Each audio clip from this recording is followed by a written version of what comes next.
Extra time, extra time. Qələbə xəbərləri daim gəlsin, futbol eşq ürəklərdə yansın. Extra time, meydan bizim, həyəcanlı hər an bizim. Qələbə gətir, sevinç gətir, səsin gəlsin stadionlarda. Extra time, futbol səninlə, sən oyunun içində sən həmişə.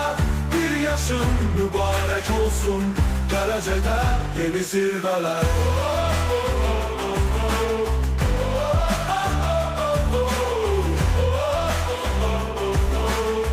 Gələcəkdə yeni zirvələr. Top dövədir, meydan coşur, ürəklər atır, səsimiz dur. Sevinç, həyəcan, futbola bağlı. Extra time hər zaman bizimlə. Dairəcil səslənir, tribunalar iştirak edir. Bir yaşın mübarək. Extra time, daha böyük zirvələr səni gözləyir.